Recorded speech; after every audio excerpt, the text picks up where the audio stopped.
So, you want to know the story of Splatterhouse, the new horror video game for Turbografx 16? They say he stalks the old haunted mansion. They say he's looking for his girlfriend. They say his only weapon against the maggot-eaten ghouls who took her is a 2x4. And you say you want to play this game? Splatterhouse.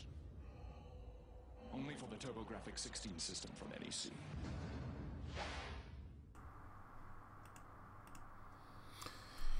Good evening, good afternoon, hello. It's another spooky stream, another early-ish one, because, you know, Brewers in a must-win situation tonight. I've got my old county stadium shirt on. Brewers in a must-win to get to the World Series for the first time in my lifetime. So, that's why we're doing an early one today.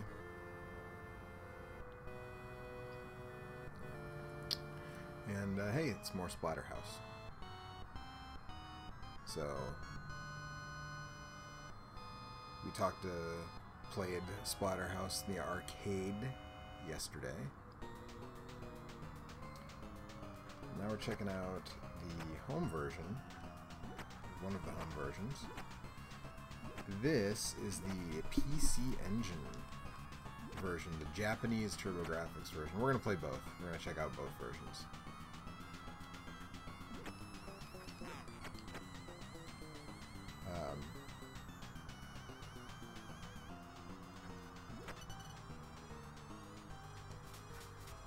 But this is the Japanese one. So as you can see, Rick's mask is still white. And this port was done by Namco themselves. Namco Home Tech, I believe, as they were known in those days. And that's because they had a falling out with Nintendo at one point. So they did a bunch of ports for the Turbografx in Japan.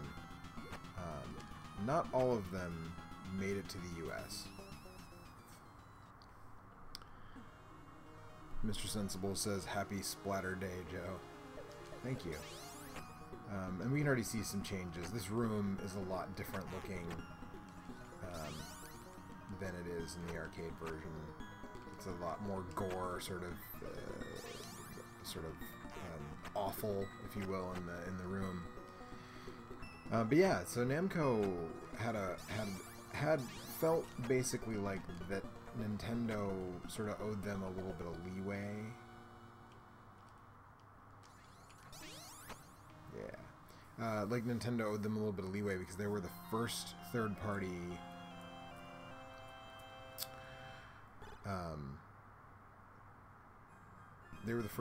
to publish games in the Famicom, so they felt like they were kind of owed, you know, a little bit of leeway on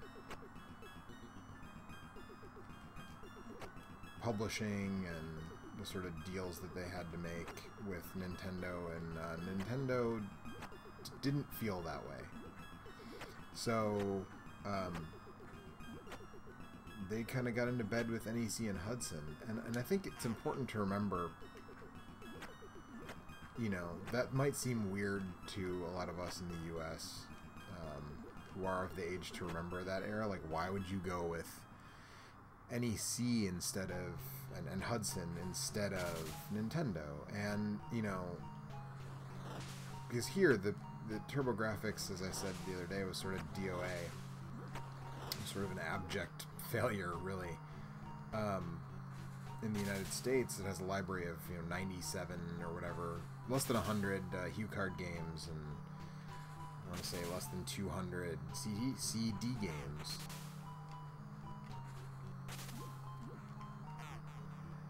And in Japan, it was actually really, really successful. Mr. Sensible says Japan friggin' loves Tower of Jiraga. Camaristico says, "What's good, Joe?" Just some more Splatterhouse, man. But yeah, the PC Engine was way more successful in Japan, with a much larger library of both HuCards and CD games. And yeah, I mean, it you know, it's no joke. There were months where the PC Engine was outselling the Famicom, and it it not just a little bit, but it outsold the Genesis considerably in Japan, which seems super weird because the Genesis was extremely successful in the US, outselling the Super NES for quite some time in the United States and sort of ending on about even ground with the Super NES here in North America. But in Japan, the Genesis was not a very successful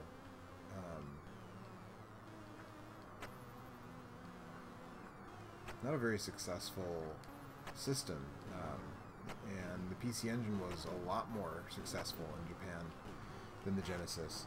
So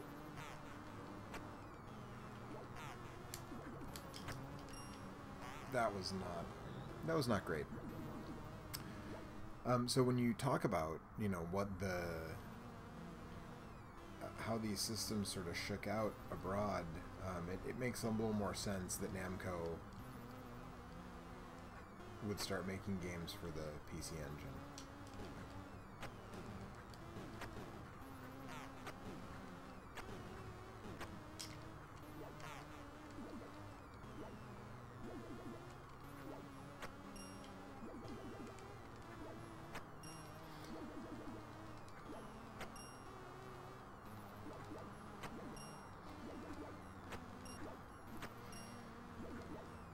And they did. They made a lot of them. They made this one, and they made Tower of Druaga, as someone mentioned. And Pac-Land, and Dragon Spirit, and the sequel to Dragon Spirit, and, you know, a lot of that stuff.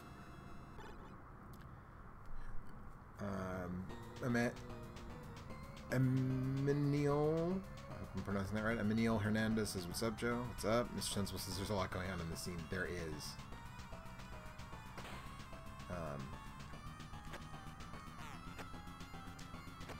Yeah, there's a lot of stuff happening there.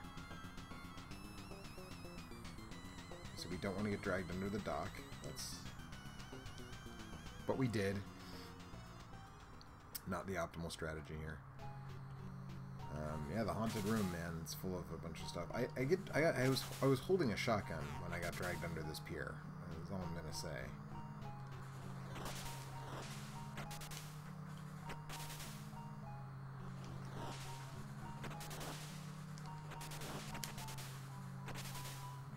Also, generally, I would say this version is easier because it's kind of slower moving and there's not as many threats on the screen at once so far.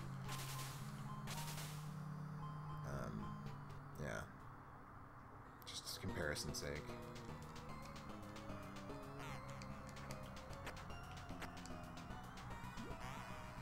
I say, and then immediately die.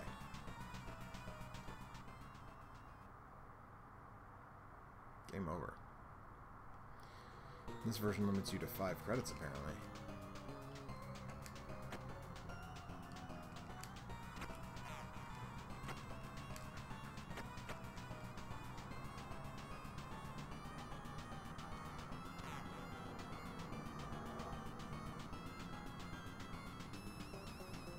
Okay, so I'm not going to get dragged into the pier this time.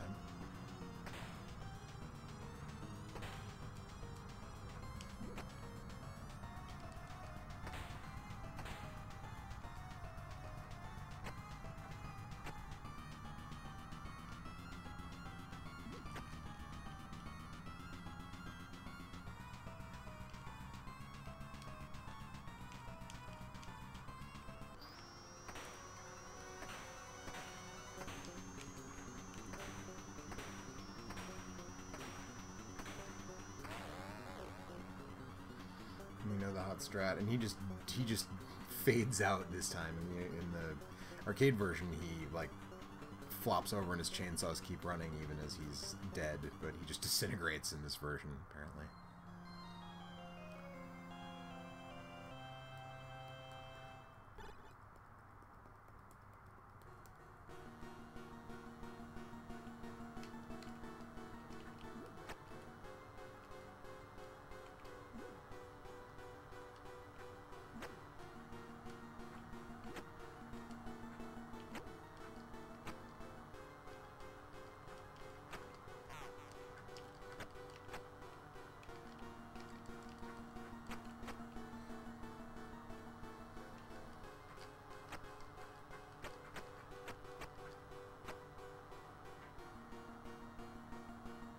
These rotating blades, I don't love these because the perspective on them isn't great.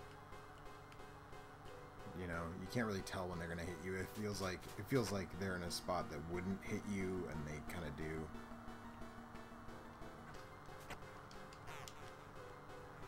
Oof.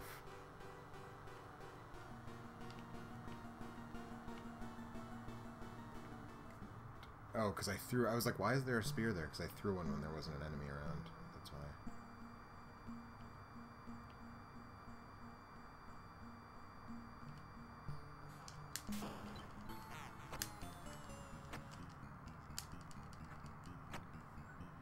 Yeah, see, and the clone Ricks don't crumble into dust in this version.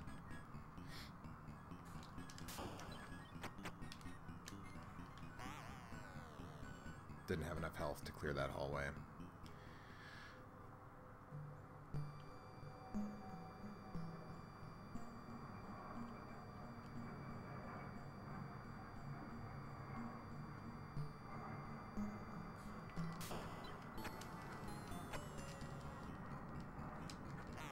Okay, I just turned around for some reason.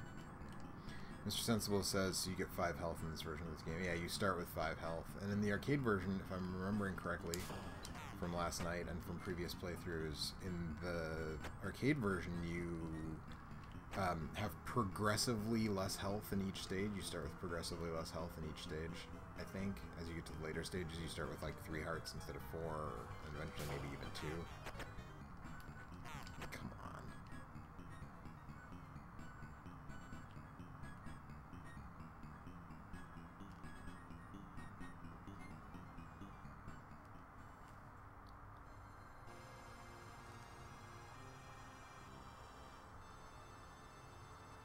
Inverted cross. So this version is faithful. They changed the weapon here though from an axe to a cleaver.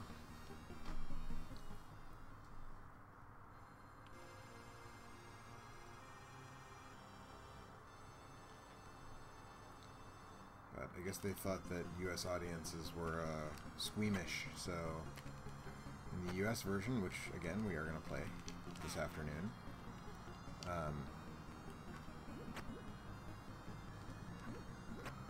the cross is changed to sort of another Terror Mask. It's like a blue version of the Terror Mask.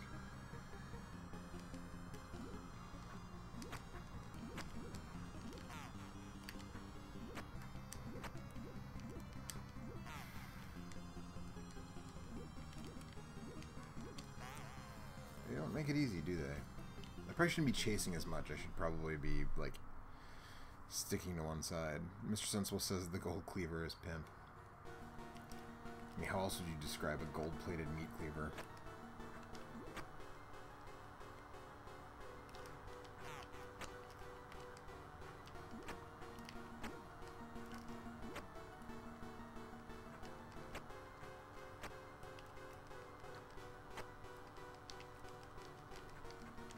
One of my favorite things about this game is that the weapons don't give you all that much of an advantage. They just look dope. I mentioned that last night, but like it's still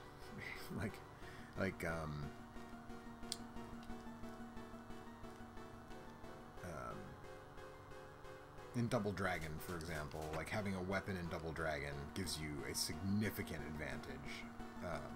Like you want to have a weapon as frequently as possible in Double Dragon.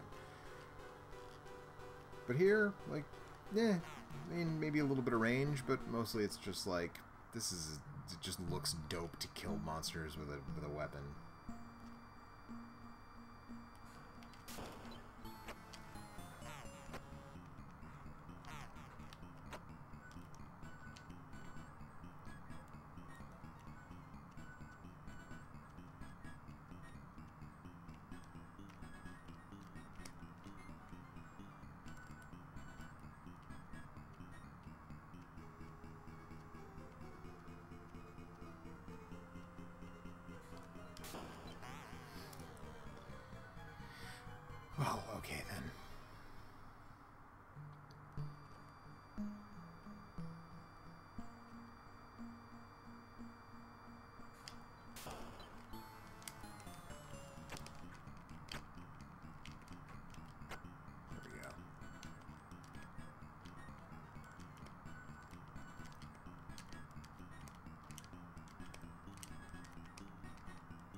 don't love the slide mechanic in this one. It's a lot easier to pull off in Splatterhouse 2, I think.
Okay.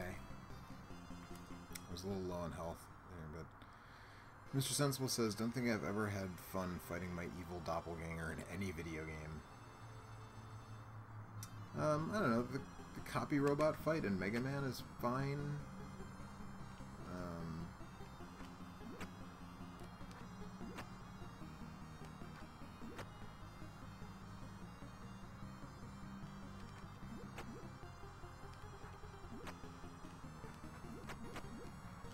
Trying to think. Oh my god.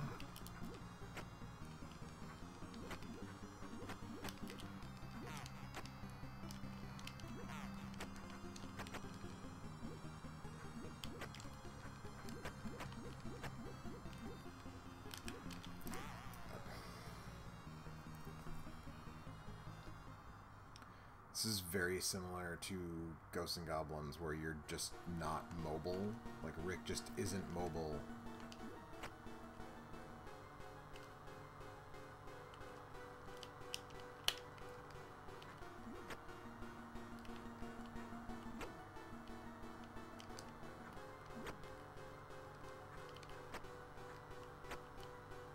Rick just isn't mobile, and those masks, the cross and the severed heads are super mobile, and it makes it really hard to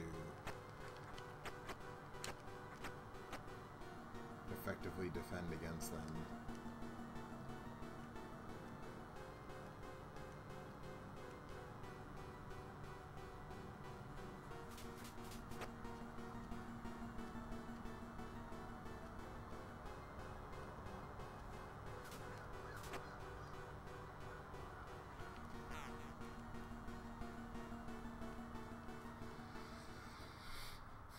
Okay, let's hope that 4 health is enough to get past the doppelganger hallway, because I'd really like to have a couple of extra lives to deal with.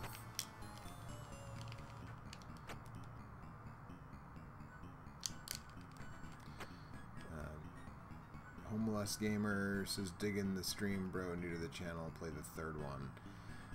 I may play the third one. The third one is actually, honestly, my least favorite of the series. I know that that's not the popular opinion, but I think that it turns into one of those games that's too reliant on spamming one move. Like, it's just spin kick your way to victory, because the game incentivizes that by having a timer.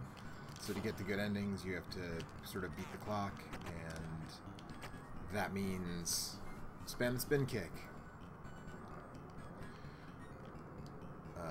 But I mean, I think it's decent. 2 is my favorite one. I did a video about 2 last year. But I'm glad that you're digging the stream and that you're checking out the channel. Appreciate it.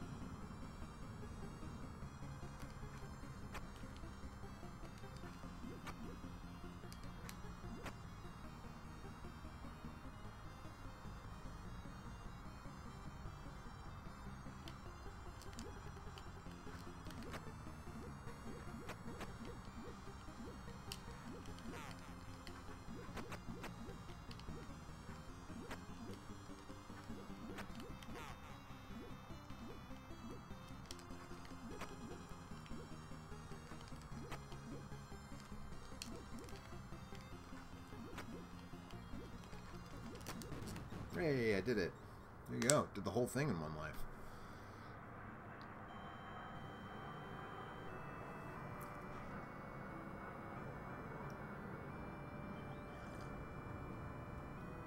So, sort of mark this in your memory. Think about what this looks like, because when we play the American version shortly, you're going to see a much different sort of outcome.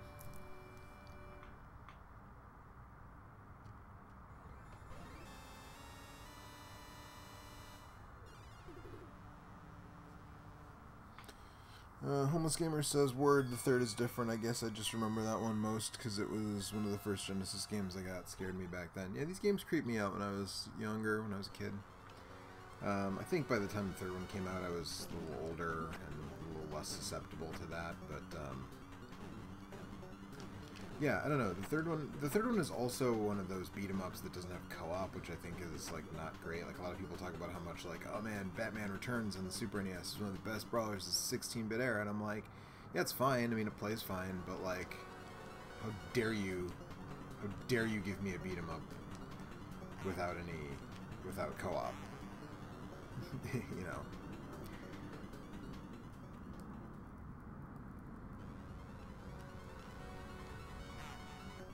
Also, man, they make these jumps real close, don't they?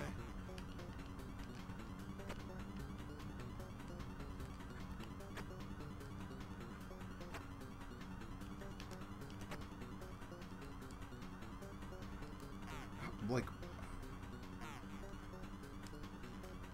how? Okay.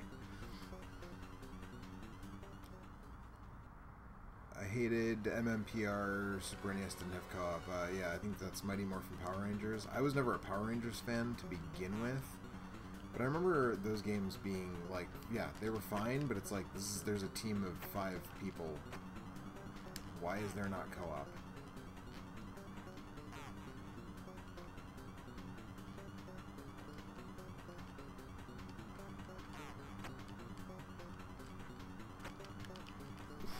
Okay.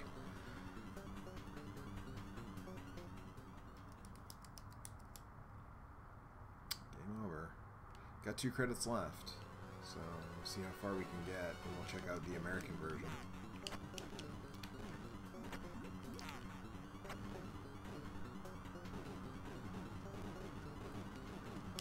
Which, if you were here at the beginning of the stream, you saw the commercial for the American version, which was one of the pretty rare Turbografx TV commercials.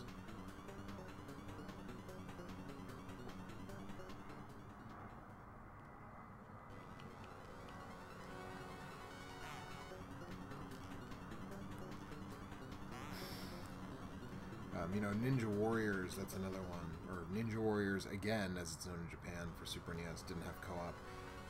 That one is super fun, though. Actually, I like that more than Batman and Batman Returns. And even in spite of its lack of co-op. Which they're apparently doing some kind of... These jumps are ridiculous. They're apparently doing a remake of that, sort of in the vein of Wild Guns Reloaded, like a remake slash a... Of course I pull off the slide when... Come on.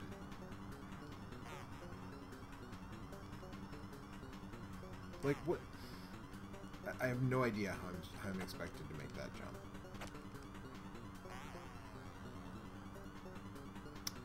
Neo Turbomaniac says, hey Joe, do you have the turbo switch on for button 1? I don't. I do not have the turbo switch on for button 1.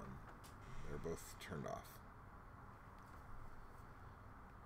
On my Hori PC Engine Commander controller, which I think if you're playing on a real PC engine, this is sort of the optimal 2-button controller. The Hori Fighting Commander for 6-button games, that is a really expensive controller though. But this is, I like this one a lot for regular PC Engine games.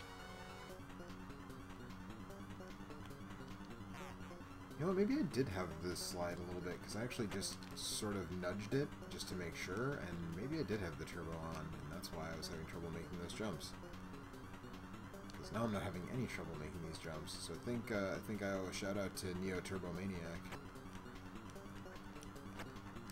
Nexus Creed says, when you find your girlfriend, ellipses. Dude, spoilers. I think everybody knows about that scene now, maybe not. But yeah, that's pretty messed up. Okay, I'm having a much easier go of this now that I guess the turbo must have been on the lowest, like the lowest turbo setting. Homeless Gamer says, yo, you burn the ganja, I'm packing a bong right now, and I dig the puppet. I don't, but I advocate for making it legal, and, you know, certainly don't judge people who do. I know a lot of people that are close to me that do and have, but I personally do not. I had a ghost chick dropping skulls on my head with Picasso paintings in the background. The scream from the ghost chicks is very similar to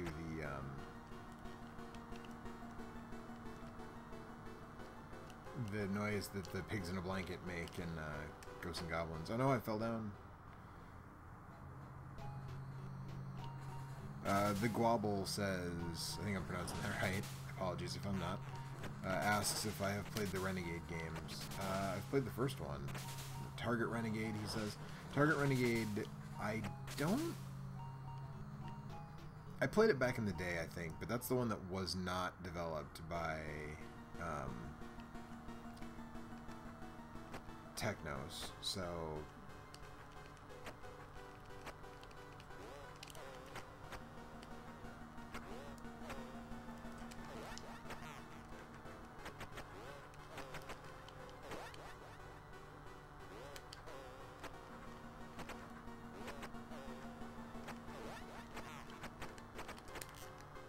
yeah, eat it.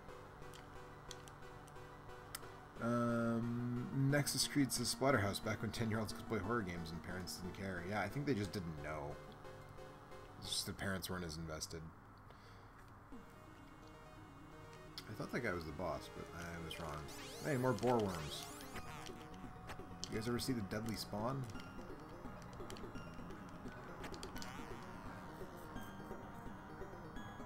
Homeless Gamer says cats or dogs. Well, both, really. When we lived in Wisconsin, we had both, but our cats live with my parents now because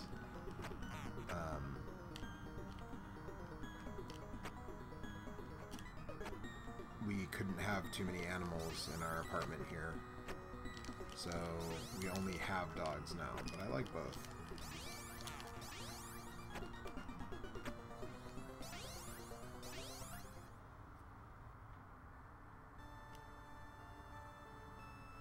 So this is the scene that Nexus Creed was talking about earlier. I found her.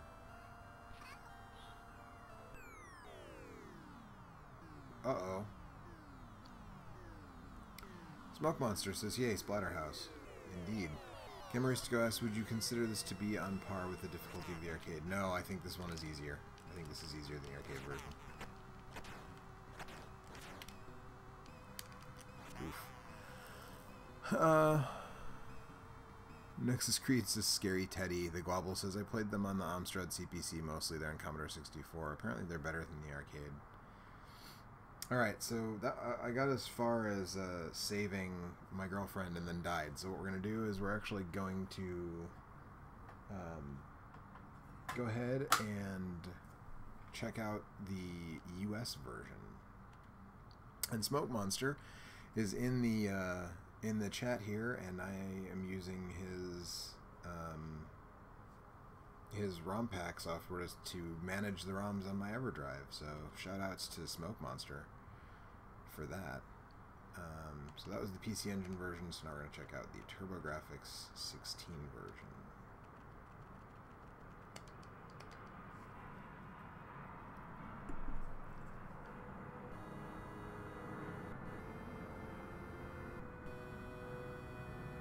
All looks the same so far.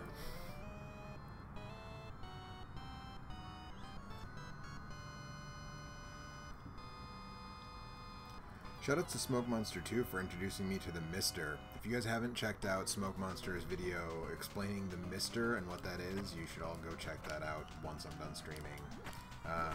It's a sort of crowdsourced, open source FPGA emulation machine that you can get for, you know, you can build one for less than $200, so check that stuff out. So, obviously the first difference here is that Rick's mask is now red. This was obviously, I think, a preemptive maneuver on the part of...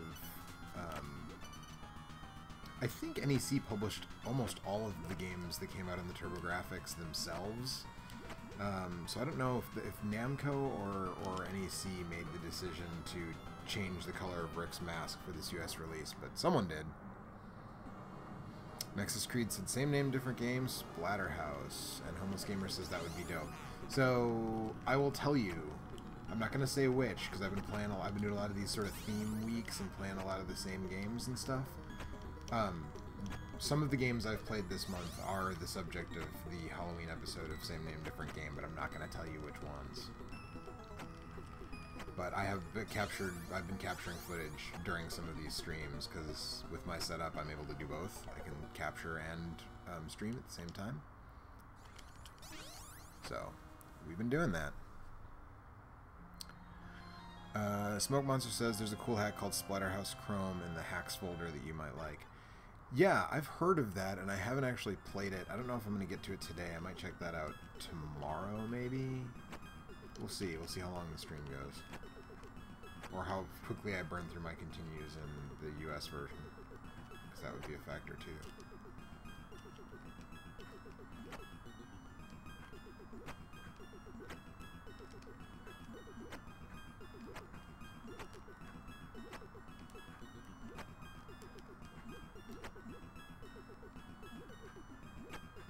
Neo Turbomaniac says, I heard it's tough as nails. Well, that's my problem with a lot of fan hack. I talked about this when I was doing a bunch of Castlevania games.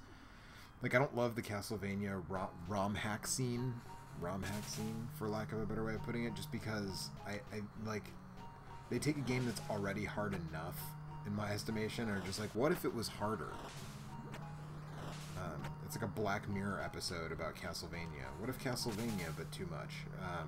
You know, so... But I'm interested in Chrome.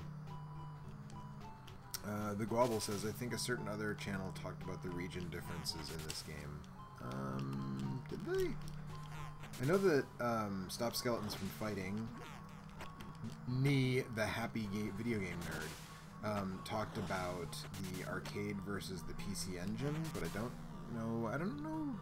I mean, I wouldn't be surprised if someone has done regional differences, but I'm not sure who that would have been that you're referring to off the top of my head. But I know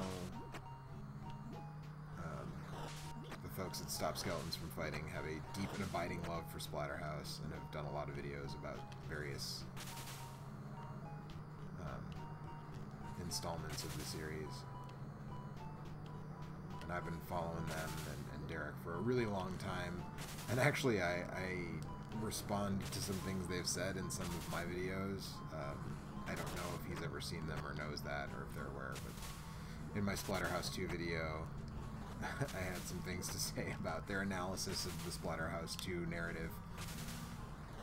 But yeah. The Global says, I think GameSack did it. Oh yeah, they've done regional differences episodes. I think they did this one. I think you're right. That sounds about right. They cover so much stuff in their episodes that sometimes it's hard to remember what they've talked about and what they haven't, since they do, like, you know, 10 games per episode or whatever, or more. Oof, did not want to get hit by that. But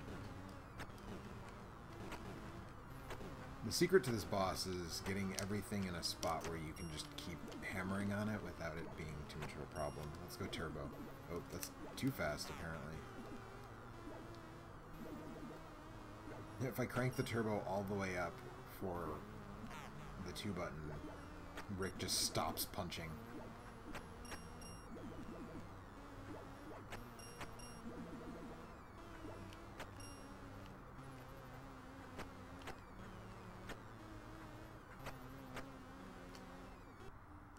So you could argue that it's cheating, but even stock turbo controllers came with turbo switches. Stock Turbografx controllers came with turbo switches, except the very first ones, I think. The very, very first line of controllers that came with the PC Engine did not have turbo switches, but like after that, they all did. Nexus Creed says punching knives, that's right. It's all about knife punching.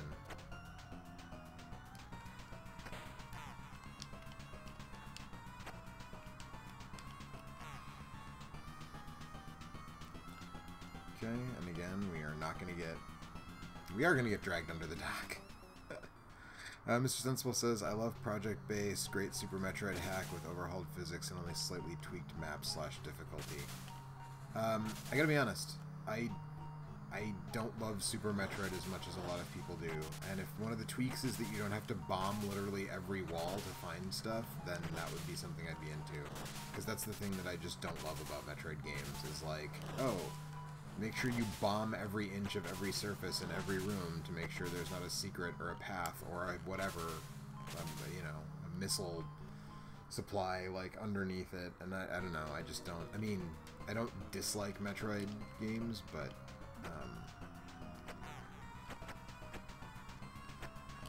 I'm a Symphony of the Night over Super Metroid guy every day. And I know that might be blasphemous to some people, but sorry. Just how I roll. I'm definitely not going to survive this fight. Bold prediction, but it came true. Oh, and of course there's a checkpoint past the first shotgun, which means this is going to be a tough one. Because the shotgun is also, like, pretty helpful in getting through some of these enemies. So, with only one shotgun...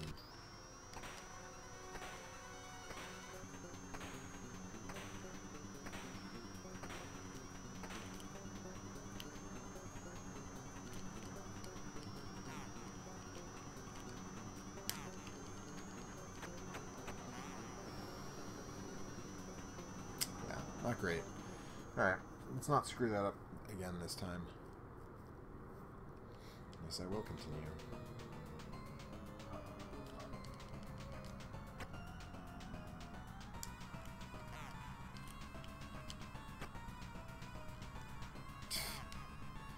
Those zombie dogs, man.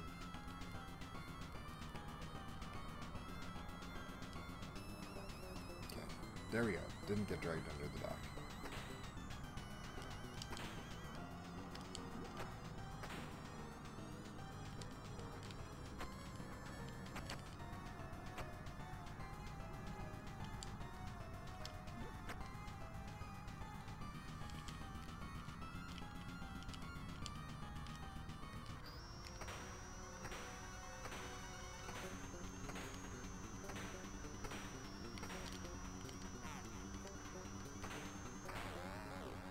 There we go.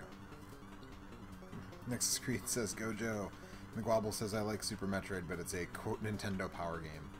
Yeah, I can see that. Like, if you know, you just look to see where all this... I honestly, I can tell you a personal story that relates to a spooky game in particular. I laid off of strategy guides in a huge way after Resident Evil 2 because I used a guide. When my mom used to buy me games for Christmas or my birthday or whatever, you know, she'd always be like, well, the guy at the store said that the guide is a good idea, you know, it's a good idea to buy the strategy guide. So a lot of times I would get the guide to different games, and, you know, I had the guide to Resident Evil 2. I still have it, actually. I still have my original copy of the guide to Resident Evil 2, which was dope because it flipped over. Like, one side was Leon, and then you flipped it over, and the other side was Claire, and you sort of read it, which was cool. But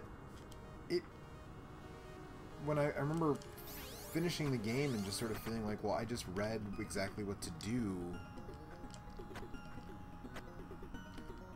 you know, and you know, I didn't really have fun. I was just following instructions. I mean, I had fun. The game is great, but it's like, I didn't get that sense of discovering and figuring it out myself. And, you know, fortunately, I've replayed that game, you know, after a long enough time. That is really punitive to fall down that hole. You know, I've replayed Resident Evil 2, and now I've sort of got it committed to memory, but I replayed it after doing that, you know, after playing through it with the guide, to the point where I'd sort of forgotten where everything was and stuff, and had much more enjoyable. So now I only check a guide now if I get stuck. So if I play a game and I get stuck, I'll check a guide. But I think the way Super Metroid is structured, if you use a guide, you kind of just have to use the guide, and I don't know that I really want to do that.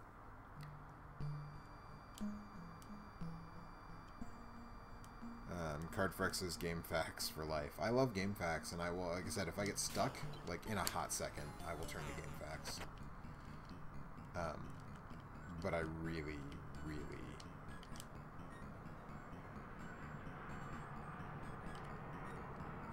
prefer not to use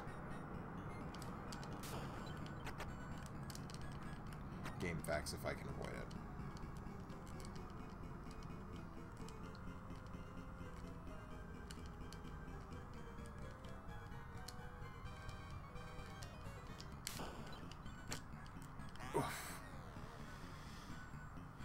Really hoping I would get him and then I could checkpoint right before the boss, but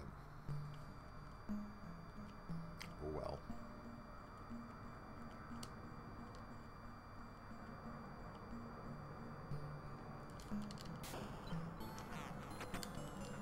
I love the soundtrack to this game because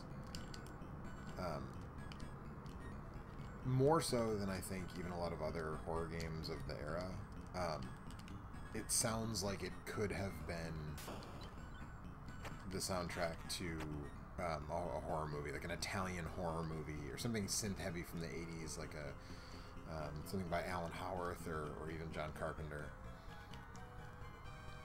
The Guabble says, you can do a lot of Metroid on your own, but certain moments are cryptic. Yeah, and that's the thing. I don't know. I feel like Symphony of the Night is a lot more player-friendly in that way. Alright, so I only have 2 hearts to take on this boss. That's going to look a little different than the one that you just saw. So look at that. There's now a weird blue face instead of a inverted cross in the middle there. Another change that was made as a concession, I think, to at least what the prevailing idea of American audiences reaction would be.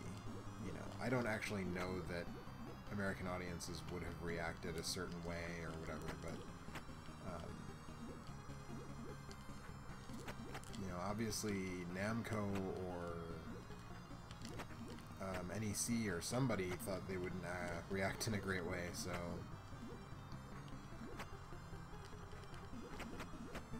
I like though that the blue face still shines. It like sparkles the way that the metal cross does when you hit it, rather than like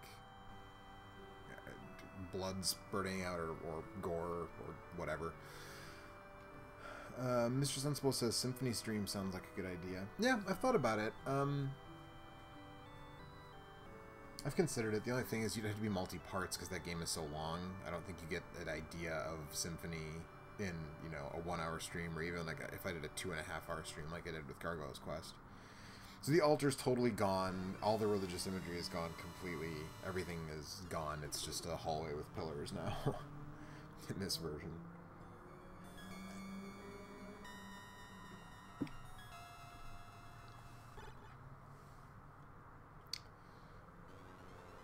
Nexus Creed says, same name, different game, Snatcher. So, Snatcher is one of my very favorite games. And I have definitely thought about that. But the problem is that there's only one version that's in English, and the game is so text-focused that I don't know that I would be able to do a good job with it.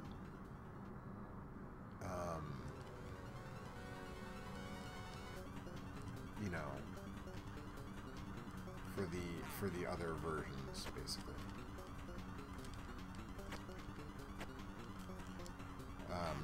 And so, you know, while it would be interesting to look at the 3DO version and the original PC-88 version and the Saturn and PlayStation ports, like, I just don't know that that is something that I could actually do and do it justice. So, that sort of... Really? Okay. Mr. Sensible said, oh, it does cut your life to 4 in this stage. Yeah, it's... Well, now I got 5. I think it gives you 2 hearts for finishing the stage before it, maybe? Because I have 5 now, so I don't know. But yeah, that's the deal with Snatcher. So, now you know.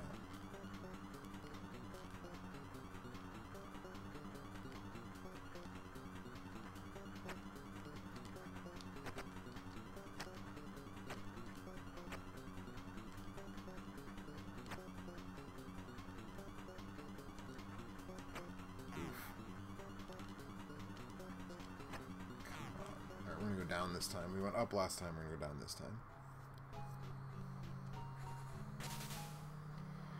Should have gone up, because I hate these water sections. And I'm dead. Nexus Creed says, take your time and watch them hands. Mr. Sensible says, this is one handsy house. Sure is. Sure enough.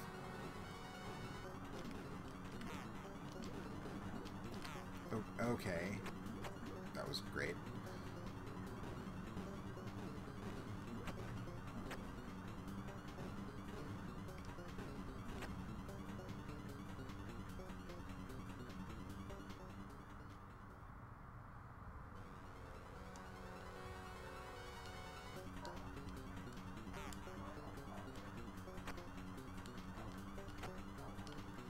Things. See, that's the problem when they're slightly inclined, like you slide down, and so that makes it harder to time the jumps. Nexus Creed says Rick is getting hands-on. Yeah, true story.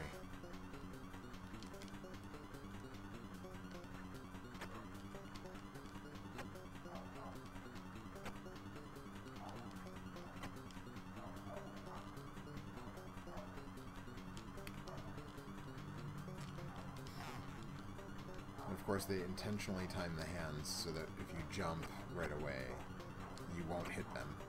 They'll hit you, but you won't hit them.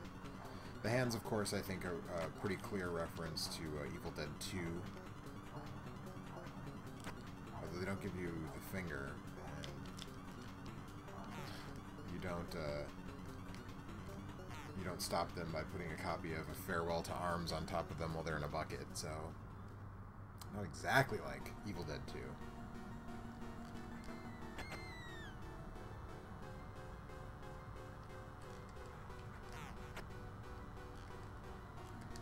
We don't want to fall down the hole here.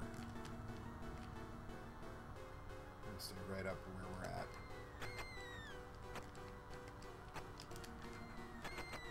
No! And it's right before the ladder, which means that now I have to do the stupid water section.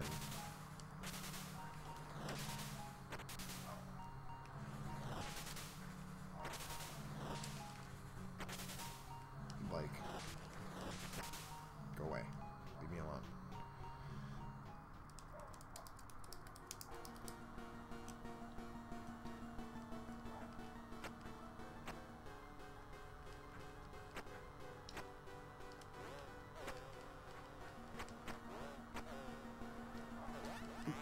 Thank you for resurrecting those enemies right as I was standing on top of them. What a jerk. I'm gonna have to massacre him now. Lori Ann Warren Stevenson says, enjoyment is the name of the game, so smile, you can do it. Well, I appreciate the positive vibes and the encouragement. Resin now. Go ahead, do it. Do it! Yeah, okay.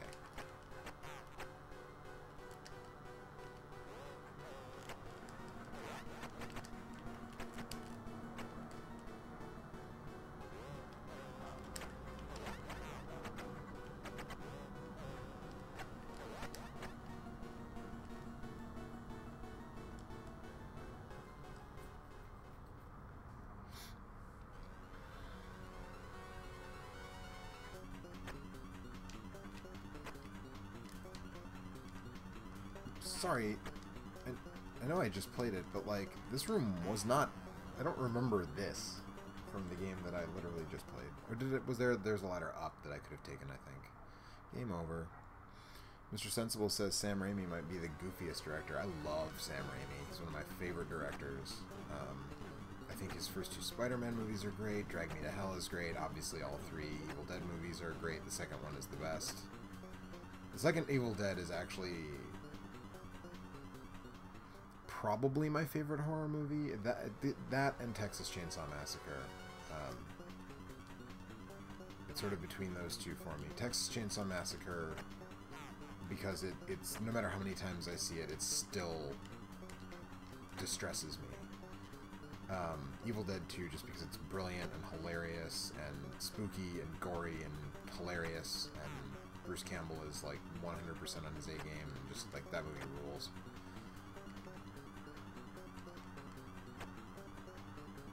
Now, see, the enemies can fall in the pit here and not get damaged. In Splatterhouse 2, there's a whole section where you can knock enemies into pits filled with other enemies, and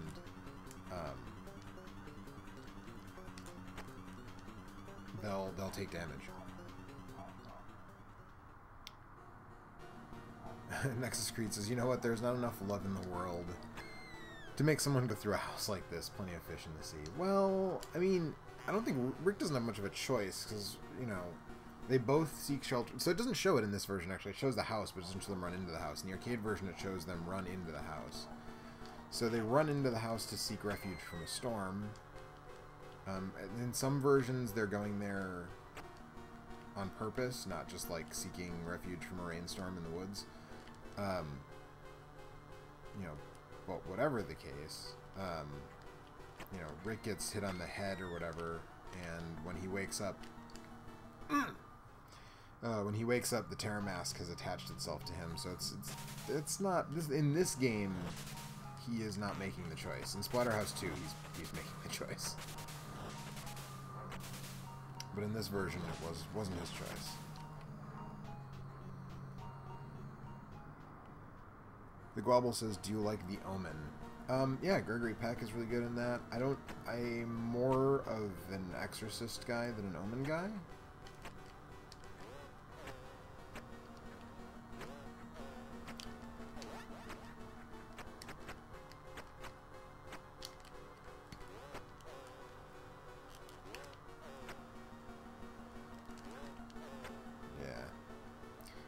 Yeah, I'm more of an Exorcist guy than an Omen guy, but I do like... Okay, that's right. So I went up the last time. So I'm going to go... Or the time before last, and I went down last time, but I'm going to go down again to see more of it. Lori Ann Warren Stevenson. I'm just going to call you Lori Ann from now on. I hope that's okay, because your name is a bit of a mouthful. I love water, but after seeing this level, maybe not so much. Yeah, it's maybe not quite Jaws levels of like, now I don't want to go in the water anymore, but...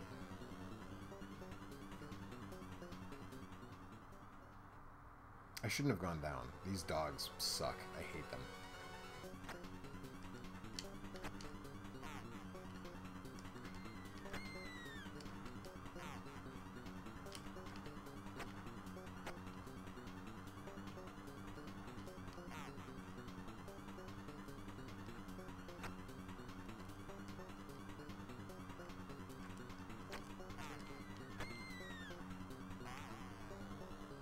Yeah, I'm not gonna.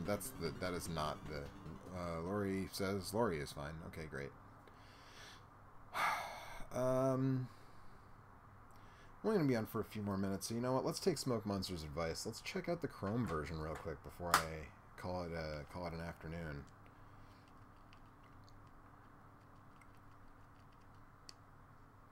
See Splatterhouse Chrome.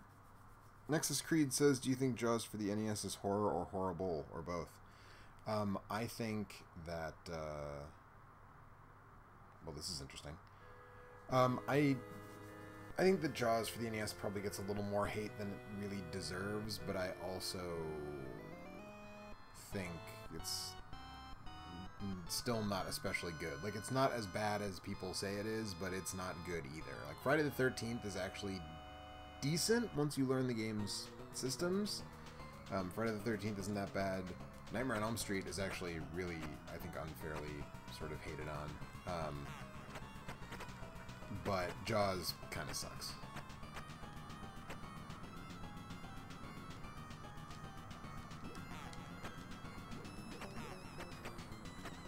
Yeah, see, this is that classic ROMhack thing of like, okay, well, I mean, I appreciate that it's a lot gorier, that's dope, but it's that classic ROMhack thing of like, oh, well, what if the game was just way harder because we piled a bunch of enemies on you?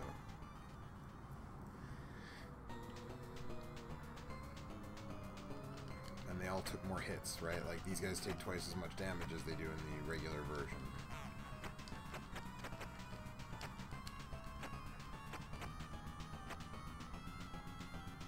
And I just don't, like, I don't love that school of, I don't even know that game design is the right word.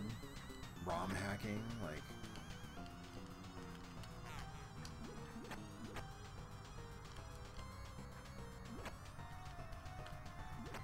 yeah, I mean, the blood is, you know, that's dope, the extra gore and everything, but like,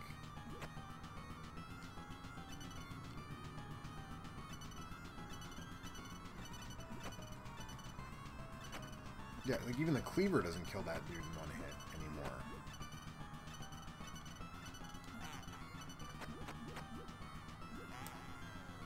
Not loving it. Not loving it. Nexus Creed, I don't know if I said this already. Nexus Creed says this version looks awesome. It looks awesome, but it's just not, I'm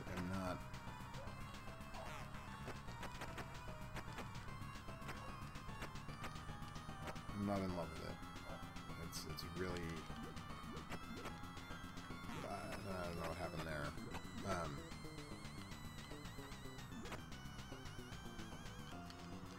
Like,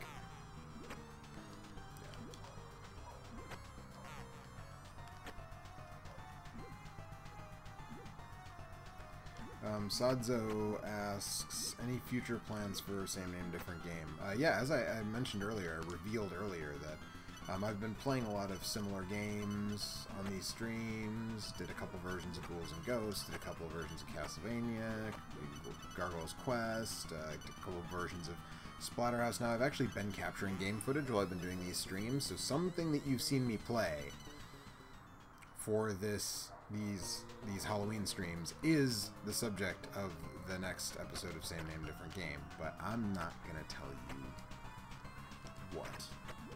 Slide move's a lot more useful in this version, it seems like. Lori says not liking the blood. I mean, I don't know, it's not like the original isn't gory.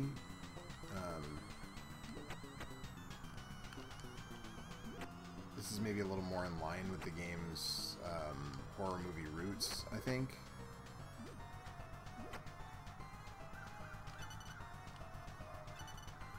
The arterial spray is a little bit closer to what you would see in a sort of 80s splatterpunk type of film, which is obviously where this game gets a ton of its inspiration.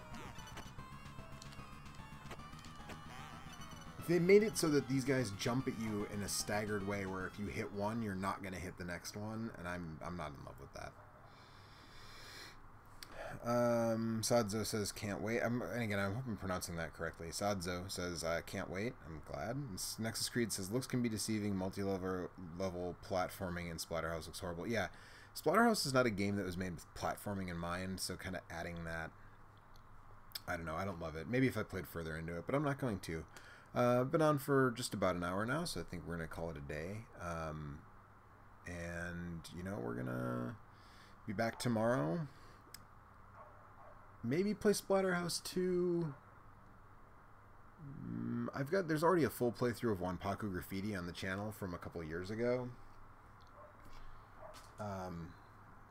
So I don't know that I'm going to play that again, just because I did a full playthrough for Halloween, I think in 2015? Maybe it's 2016. But so I don't know what's on deck for tomorrow. Might change gears. I've been really thinking about doing that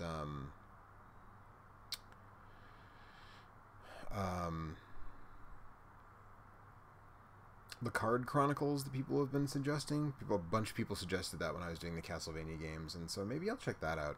I don't know. I'm not sure yet.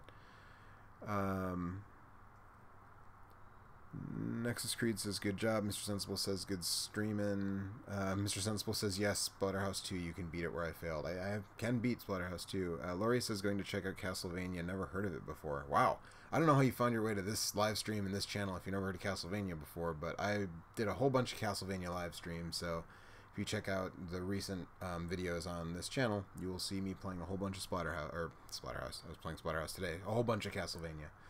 So, yeah, thanks everybody for hanging out. Go Brewers, and I'll see you all tomorrow.